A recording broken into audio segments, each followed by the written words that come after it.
कहानी की शुरुआत में हम सेंटियागो में मौजूद एक जेल को देखते हैं जहां पर हजारों खतरनाक मुजरिम कैद हैं।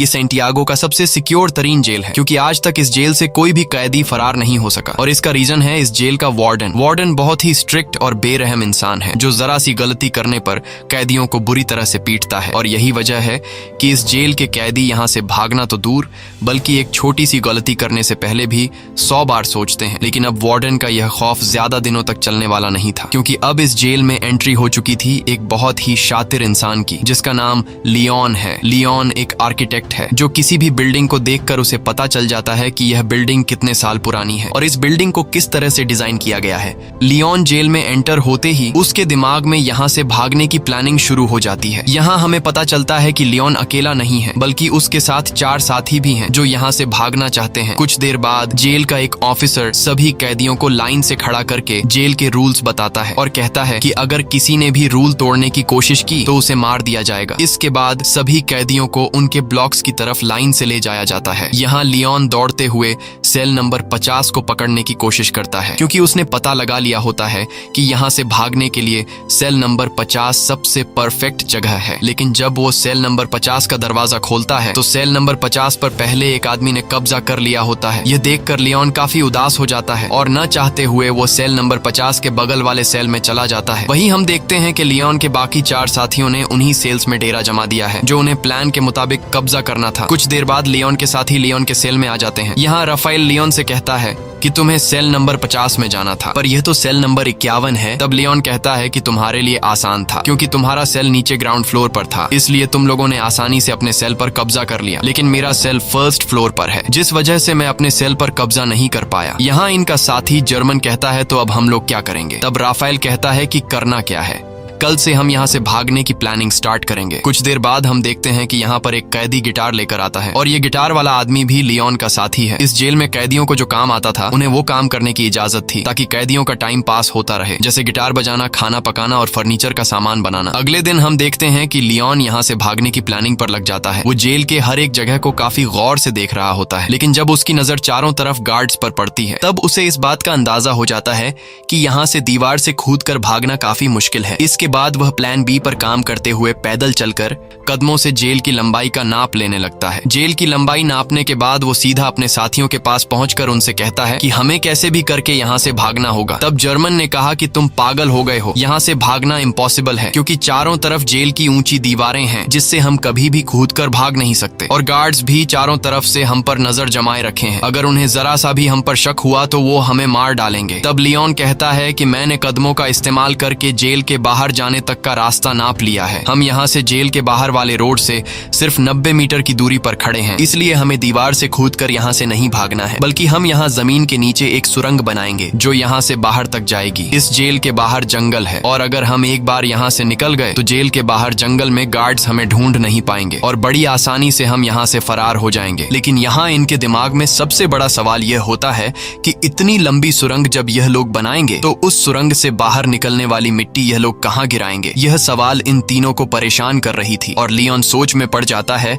कि सुरंग से निकलने वाले मिट्टी को आखिर कहाँ फेंका जाए। अब जब यह तीनों सुरंग से निकलने वाली मिट्टी को छुपाने के बारे में प्लान बना रहे होते हैं तभी एक कैदी की नजर इन पर पड़ती है जिसका नाम बिगोट है। बिगोट एक धोखेबाज इंसान है जो इस जेल के वार्डन के साथ मिला हुआ है और जब भी वो किसी कैदी को जेल से भागने या फिर कोई रूल तोड़ते हुए देखता है तब बिगोट चुपके से सीधा जाकर गार्ड्स को शिकायत लगा देता है और अब वो पिछले काफी टाइम से लियोन और उसके 2 साथियों पर नजर रख रहा होता है। इन तीनों को काफी टाइम से एक साथ बात करते हुए देखकर बिगोट को इन पर शक हो जाता है, इसलिए वो सीधा आकर राफेल से मिलता है। राफेल और कहता है कि मैंने पिछले कई दिनों से तुम तीनों पर नजर रखी है और मुझे पता है कि तुम तीनों यहाँ से भागने का प्लान बना रहे हो, इसलिए मैं भी तुम्हारे साथ यहाँ से भागने के प्लान में शामिल होना चाहता हूँ। यहाँ बिगोट के चेहरे को देखकर राफेल को कुछ गड़बड़ नजर आता है, इसलिए राफेल बिगोट से कहता है कि ऐसी कोई बात नहीं, हम तीनों तो बस बातचीत कर रहे थे और हमारा यहाँ से भागने का कोई भी प्लान नहीं है। अगले दिन लियोन, जर्मन और राफेल तीनों नीचे वाली सेल में आए। राफेल एक तरफ के दीवार को देखकर कहा कि हम इसी दीवार को खोदकर सुरंग बनाएंगे, लेकिन मसला यह था कि अगर खुदाई का काम शुरू कर दिया गया तो सुरंग को खुला नहीं छोड़ सकते क्योंकि हर शाम गार्ड्स हर एक सेल की चेकिंग करने आते हैं और अगर गार्ड्स ने सुरंग देख लिया तो हम सब पकड़े जाएंगे। तब लियोन कहता है कि हम इस दीवार के एक हिस्से को तोड़कर सेम उसी तरह का एक फेक ब्लॉक बनाएंगे ताकि शाम को जब भी गार्ड सेल की चेकिंग करने आए तब हम उस फेक ब्लॉक को दीवार में लगाकर सुरंग को छुपा देंगे और गार्ड्स के पकड़े जाने से बच जाएंगे। अब यह सब तो ठीक था, लेकिन सबसे बड़ा सवाल यह था कि सुरंग में से निकलने वाली मिट्टी का ये लोग क्या करेंगे। तब लियोन अपने गिटार वाले दोस्त को सेल में बुलाता है और वो अपने गिटार में से एक बड़ा स्क्रू ड्राइवर निकालकर लियोन को देता है, जिसके बाद लियोन ऊपर छत में एक चौकोर सुरंग करने लगता है जिससे बाहर काफी शोर हो रहा था। अब शोर से बचने के लिए गिटार वाला आदमी गाना गाकर गिटार बजाने लगता है जिससे किसी को भी सेल के अंदर का शोर सुनाई नहीं देता। और कुछ देर की मेहनत के बाद लियोन छत में सुरंग करने में कामयाब हो जाता है। अब यहाँ लियोन जब उस होल से अपना सर बाहर निकाल कर देखता है तो उसे छत पर एक बड़ा खाली जगह दिखाई देता है, जिसे देखकर लियोन काफी खुश हो जाता है क्योंकि यहाँ पर 80 टन से भी ज्यादा मिट्टी आसानी से रखी जा सकती थी। अब शाम होने वाली थी और जल्द ही गार्ड्स आकर सेल की चेकिंग शुरू करने वाले थे, इसलिए राफेल डर जाता है और कहता है कि हमें जल्दी ही इस होल को बंद करना होगा। तब लियोन ने कहा कि जल्दी से मुझे अंडे लाकर दो। यह सुनकर राफेल गुस्सा हो जाता है और कहता है कि तुम्हें इस वक्त मजाक सूझ रहा है। तब लियोन कहता है कि तुम जल्दी से अंडे लाकर दो और फिर मेरा कमाल देखो। यह सुनकर राफेल अंडे लेने जाता है और लियोन जर्मन के साथ मिलकर छत के गिरे हुए मलबे को और तोड़ते हैं और उसका मिट्टी बना लेते हैं। कुछ देर बाद राफेल जल्दी से अंडे लेकर आ जाता है। तब लियोन उस मलबे से बनाई गई मिट्टी को एक बाल्टी में डाल देता है, साथ ही वो उस बाल्टी में चूना भी डालता है और फिर उसके अंदर अंडे मिक्स कर देता है। वही इनका साथी जो बाहर गिटार बजा रहा होता है वह अपने गिटार में एक अलग धुन बजाना शुरू कर देता है जो खतरे की एक वार्निंग होती है, यानी कि सिक्योरिटी गार्ड सेल्स की चेकिंग लेने के लिए आ रहे हैं। तब सेल के अंदर मौजूद लोग भी उस खतरे की घंटी को सुन लेते हैं और समझ जाते हैं कि गार्ड्स आ रहे हैं, इसलिए यह सभी लोग और भी जल्दी से काम करने लगते हैं और यह लोग उस मलबे को आटे की तरह गूंद कर उसका एक ब्लॉक बनाते हैं, जिसके बाद यह लोग उस ब्लॉक को ऊपर होल में फिट कर देते हैं और नीचे से उस जगह पर एक पोस्टर लगा देते हैं। कुछ देर बाद गार्ड्स उनके सेल के अंदर आ जाते हैं और वो गार्ड्स लियोन और उसके दोस्तों को उनकी सेल से बाहर निकालते हैं। गार्ड्स उनके सेल की अच्छी तरह से चेकिंग लेते हैं लेकिन अंदर उन्हें कुछ भी नहीं मिलता। तब एक गार्ड को ऊपर छत पर लगा वही पोस्टर दिखाई देता है, लेकिन जैसे ही गार्ड उस पोस्टर को उतारने वाला होता है तभी उसे बाहर से उसका ऑफिसर उसे बुला लेता है, जिसे सुनकर वह गार्ड उस पोस्टर को बिना निकाले ही चला जाता है और इस तरह से इन सब की जान बच जाती है। अब यहाँ इन लोगों को इस जेल में 34 दिन हो चुके थे और उन्हें जल्द ही इस जेल से निकलना था, इसलिए लियोन और जर्मन ऊपर छत पर चढ़कर लकड़ी का खोखला बॉक्स बनाते हैं और उस लकड़ी के बॉक्स में ये लोग सफेद सीमेंट भरकर छत पर रख देते हैं। कुछ दिन बाद उनका ब्लॉक तैयार हो जाता है। अब भारी थी सुरंग बनाने की, जिसके बाद ये लोग खुदाई के काम पर शुरू हो जाते हैं। ये लोग दीवार का सबसे नीचे का हिस्सा पहले से बने हुए उस ब्लॉक के अनुसार काटने लगते हैं, लेकिन खुदाई करते वक्त काफी शोर हो रहा था जिसकी आवाज कुछ गार्ड सुन लेते हैं और गार्ड उनके सेल की तरफ बढ़ने लगते हैं। पर गार्ड के पहुंचने से पहले ही उनके गिटार वाला साथी आकर उन्हें बता देता है कि कुछ गार्ड सेल की तरफ आ रहे हैं। ये सुनकर सभी लोग काफी डर जाते हैं क्योंकि उन्होंने दीवार का जो हिस्सा काटा था वह हिस्सा उनके बनाए हुए ब्लॉक से छोटा था, जिसमें वह ब्लॉक फिट नहीं हो सकता था। अब जब उन्हें कोई दूसरा रास्ता नजर नहीं आता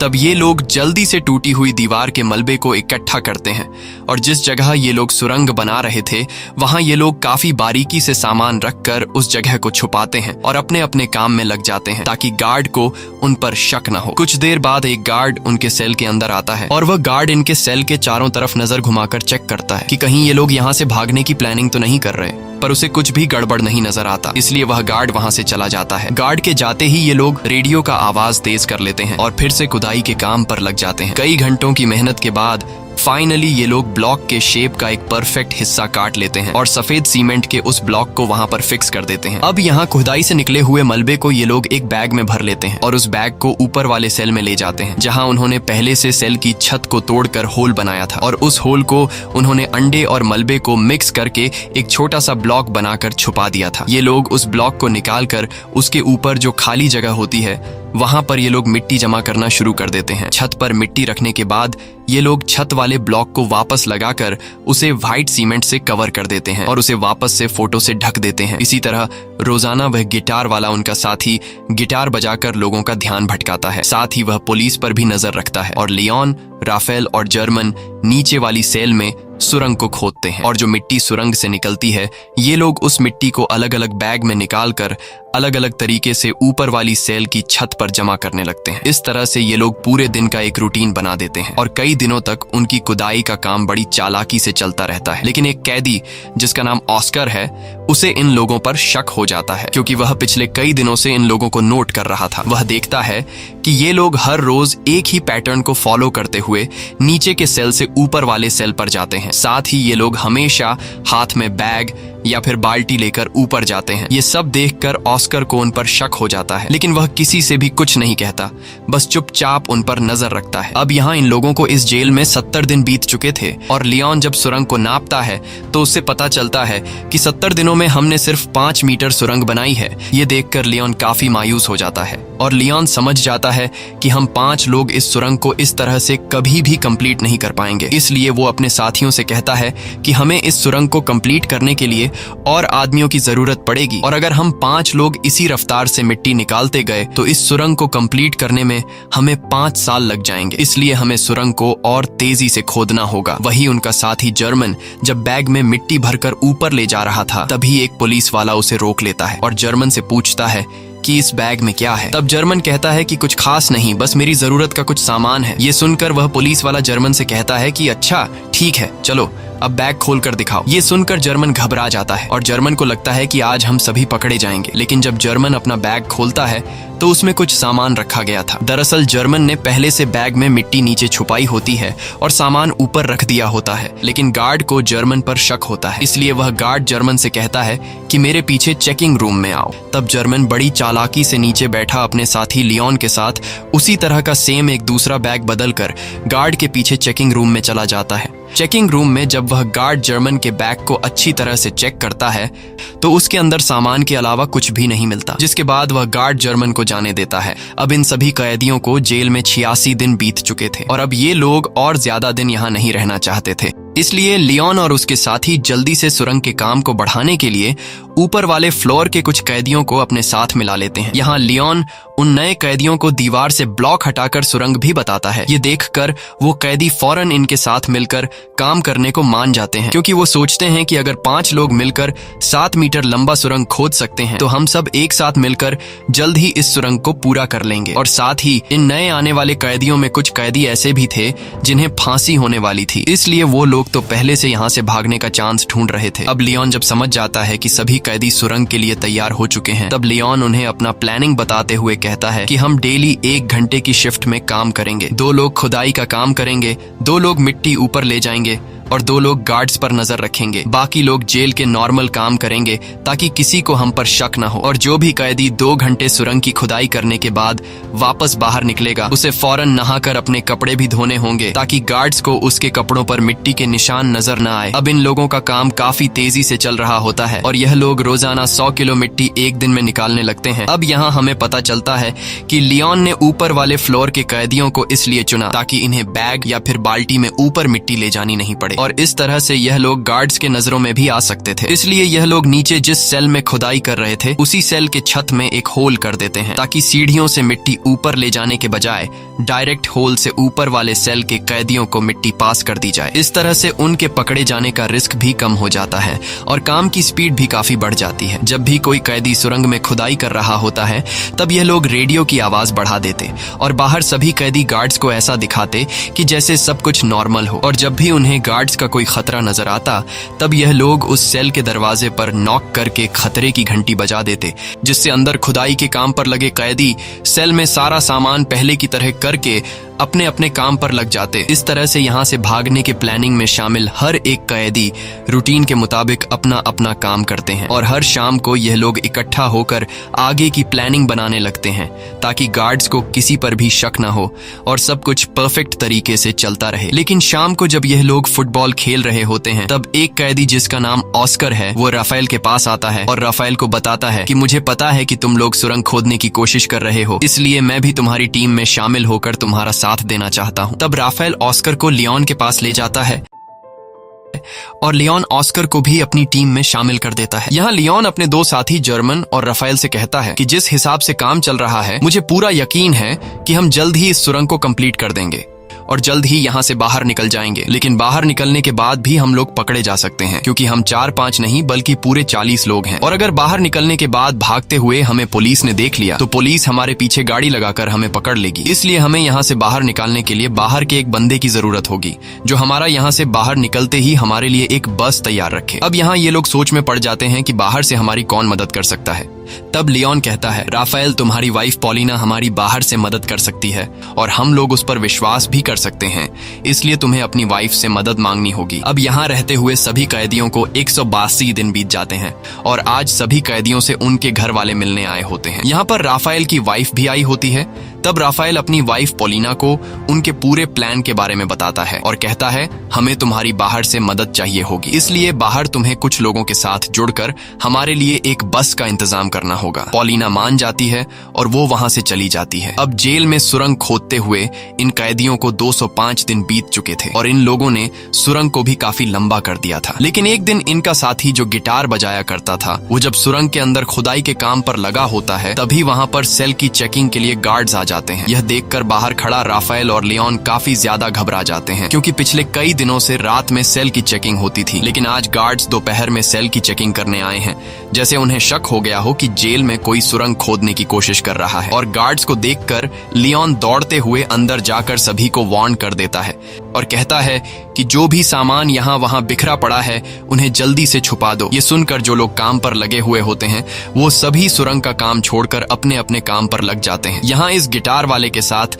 जो दूसरा साथी सुरंग में गया होता है वो भी बाहर आने लगता है, लेकिन गिटार वाला अंदर फंस जाता है, क्योंकि वो सुरंग के बिल्कुल एंड में काम कर रहा था। लेकिन जैसे तैसे करके वो भी बाहर निकलने की कोशिश करता है, पर वो जान चुका था कि मेरे निकलने से पहले गार्ड सुरंग तक पहुंच चुके होंगे। अब यहाँ सभी लोग डरे होते हैं और उन्हें लगता है कि आज हम सभी पकड़े जाएंगे। लेकिन यहाँ राफेल समझदारी से काम लेते हुए सभी कैदियों को इकट्ठा करके गार्ड्स के सामने आकर खड़ा हो जाता है और गार्ड्स को आगे बढ़ने से रोक देता है। ये देखकर पुलिस ऑफिसर को गुस्सा आ जाता है और पुलिस कैदियों पर हमला कर देती है। यहाँ कैदी भी पुलिस का मुकाबला करते हैं और पुलिस को रोकने की कोशिश करते हैं ताकि इनका साथी जो सुरंग में फंसा हुआ है वह बाहर आ सके। वहीं हम देखते हैं कि इनका वह गिटार वाला साथी अब सुरंग से बाहर आ चुका है। वह जल्दी से उस सीमेंट के ब्लॉक को सुरंग में फिट कर देता है और जब वह सेल का दरवाजा खोलकर देखता है तो बाहर कोई भी नहीं होता। दरअसल गार्ड्स पर हमला करने के जुर्म में सभी कैदियों के कपड़े निकालकर बाहर धूप में खड़ा कर दिया गया होता है। कुछ देर बाद वहां पर जेल का वार्डन आता है। वार्डन कहता है कि इन सभी को बिना कपड़ों के सूरज के ढलने तक यहीं पर खड़ा रखो और एक दिन के लिए इनका खाना बंद कर दो। दूसरी तरफ राफेल की वाइफ पॉलिना एक चर्च में जाकर लियोन के पिता से मिलती है। लियोन के पिता एक पादरी थे। यहाँ लियोन का एक पुराना दोस्त भी आता है। तब राफेल की वाइफ पॉलिना लियोन के फादर और उसके दोस्त को लियोन का पूरा प्लान समझा देती है और कहती है कि हमें उन्हें बचाने के लिए एक बस का इंतजाम करना होगा। तब लियोन का दोस्त भी इनकी मदद करने के लिए तैयार हो जाता है और कहता है कि बस का इंतजाम मैं कर लूंगा। वहीं दूसरी तरफ जेल में राफेल से उसकी वकील मिलने आती है। यहाँ जेल का वार्डन राफेल को सिगरेट देने लगता है, पर राफेल सिगरेट लेने से इनकार कर देता है। लेकिन राफेल वार्डन के सिगरेट के डिब्बे को पहचान लेता है कि वार्डन कौन से ब्रांड का सिगरेट पीता है। अब यहाँ इन लोगों को इस जेल में रहते हुए 1 साल से भी ज्यादा टाइम बीत चुका था और इन लोगों ने सुरंग को भी काफी लंबा कर दिया था। दिन रात मेहनत के बाद अब सुरंग भी जल्द कंप्लीट होने वाला था। लेकिन एक दिन सुरंग में इनका एक साथी जब काम कर रहा होता है तभी अचानक वह बेहोश हो जाता है, क्योंकि इतनी गहराई में ऑक्सीजन की कमी होती है। अच्छी बात यह थी कि राफेल उसके पीछे होता है और राफेल जैसे तैसे करके उस आदमी को बाहर निकाल देता है। शाम को ये लोग मीटिंग करते हैं कि अब सुरंग काफी लंबा हो चुका है। जहाँ अंदर ऑक्सीजन ना होने की वजह से सांस लेने में तकलीफ होती है, इसलिए हमें कुछ करना होगा। यहाँ पर एक आदमी होता है जो जेल में काम करता है। उसके पास एक मशीन होती है जिससे ये लोग पंखा लगाकर सुरंग के एंड तक ऑक्सीजन पहुंचा सकते हैं। राफेल उस आदमी से कहता है कि अगर तुम हमें ये मोटर दोगे तो हम तुम्हें अपने साथ शामिल कर लेंगे। वह कैदी मान जाता है और फिर ये लोग उस मोटर में एक पंखा लगाकर प्लास्टिक के पाइप के जरिए सुरंग के एंड तक ऑक्सीजन पहुंचाने में कामयाब हो जाते हैं और अब सुरंग के एंड में काम करने वाले लोगों को सांस लेने में तकलीफ नहीं होती। इस तरह से इनका काम फिर से जारी हो जाता है। लेकिन अब जेल के वार्डन को कैदियों पर शक होने लगता है, इसलिए जेल का वार्डन अपने पास एक कैदी को बुलाता है जिसका नाम बिगोट है। वार्डन बिगोट को सिगरेट का पैकेट देता है और उससे कहता है कि मुझे जेल में कुछ न कुछ गड़बड़ नजर आ रहा है, इसलिए तुम्हें कैदियों पर नजर रखनी होगी कि वो क्या करने की कोशिश कर रहे हैं। और बीगोट मान जाता है। दरअसल बीगोट को अभी तक पता नहीं होता कि जेल में कैदी सुरंग खोदने की कोशिश कर रहे हैं। अब यहाँ इन लोगों को सुरंग खोदते हुए इस जेल में 514 दिन बीत जाते हैं और उन्होंने अब जेल के बाहर तक सुरंग खोद दी होती है। अब जहां तक उन्होंने सुरंग खोदी होती है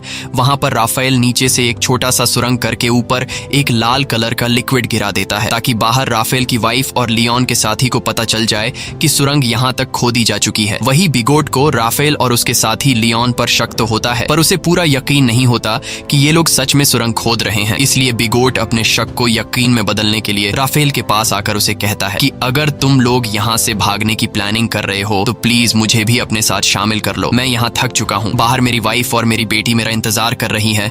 ये सुनकर राफेल को बिगोट पर तरस आ जाता है, इसलिए राफेल बिगोट को सुरंग के बारे में बताने ही वाला होता है कि तभी राफेल बिगोट के हाथ में सिगरेट का पैकेट देख लेता है। और यह वही पैकेट होता है जो कुछ दिन पहले राफेल ने वार्डन के पास देखा था। इसलिए राफेल समझ जाता है कि बिगोट वार्डन के साथ मिला हुआ है। ये सब समझते ही राफेल बिगोट को कुछ भी नहीं बताता। दूसरी तरफ लियोन का बाहर जो पुराना दोस्त होता है वो अपने कुत्ते को साथ लेकर रनिंग के बहाने जेल के करीब आता है और उस लाल कलर के लिक्विड को देख लेता है। अगले दिन लियोन का पिता लियोन को जेल में आकर बताता है कि तुम लोगों ने बाहर जो रेड कलर का लिक्विड गिराया था वो हमने देख लिया है। तुम लोग जेल के बाउंड्री के बाहर तो आ चुके हो, पर अभी भी तुम लोग सही जगह पर नहीं पहुंचे, इसलिए तुम लोगों को अभी भी 40 फीट और भी सुरंग खोदना होगा। इसके बाद यह लोग फिर से सुरंग को और लंबा करने लगते हैं और अब बस कुछ ही दिन के खुदाई के बाद इनका सुरंग कंप्लीट होने वाला था। लेकिन अब इन लोगों के साथ जो कुछ होने वाला था उसके बारे में उन्होंने बिल्कुल भी सोचा नहीं था। एक दिन जब इनका एक साथी सुरंग की खुदाई के काम पर लगा होता है, तभी अचानक एक बहुत ही बड़ा भूकंप आता है जिससे जेल की दीवारें हिलने लगती हैं। लियोन उस वक्त अपने दोस्तों के साथ बाहर फुटबॉल मैच देख रहा था। भूकंप के झटके महसूस होते ही वो तेजी से सुरंग की तरफ भागा। यहाँ गार्ड्स सभी कैदियों को जेल से बाहर निकालने लगते हैं ताकि कहीं इन पर जेल की दीवारें न गिर जाएं। और लियोन भी जैसे तैसे करके सुरंग के अंदर फंसे हुए अपने साथी को बाहर निकाल लेता है। अब लियोन ने अपने साथी को तो बचा लिया था, लेकिन अब उसे डर था कि कहीं भूकंप की वजह से अंदर से सुरंग टूट नहीं गया हो। इसलिए लियोन फिर से सुरंग के अंदर जाता है और अंदर जाकर वो देखता है कि सुरंग पूरी तरह से सेफ है। ये देखकर लियोन को सुकून मिल जाता है। अब जब इनके सुरंग का काम पूरा होने वाला होता है तब लियोन जाकर जेल के एक कैदी से मिलता है जो कि व्हील चेयर पर होता है। लियोन उससे कहता है कि हम जल्द ही यहाँ से भागने वाले हैं, इसलिए मैं चाहता हूँ तुम भी हमारे साथ चलो। लेकिन वो व्हील चेयर पर बैठा आदमी कहता है तुम जल्द से जल्द यहाँ से भाग जाओ और मेरी चिंता मत करो, मैं तुम्हारे साथ नहीं आ पाऊंगा। अब फाइनली वो दिन आ गया जिस दिन ये लोग इस जेल से भागने वाले थे। और जैसे ही सभी कैदी रात को टीवी देखने में मसरूफ होते हैं तब वो सभी कैदी जो यहाँ से भागने की प्लानिंग में शामिल थे वो सभी एक एक करके उठकर जाने लगते हैं। यहाँ किसी को भी इन पर शक नहीं होता क्योंकि सबका ध्यान टीवी में रोमांटिक फिल्म पर होता है। और भागने वाले सभी कैदी सुरंग वाले सेल में आ जाते हैं और यहाँ एक एक करके सभी कैदी सुरंग में उतरने लगते हैं। वहीं बिगॉट जब टीवी देख रहा होता है तब उसका ध्यान पीछे की तरफ जाता है और वो देखता है कि यहाँ से तो कई सारे कैदी जा चुके हैं।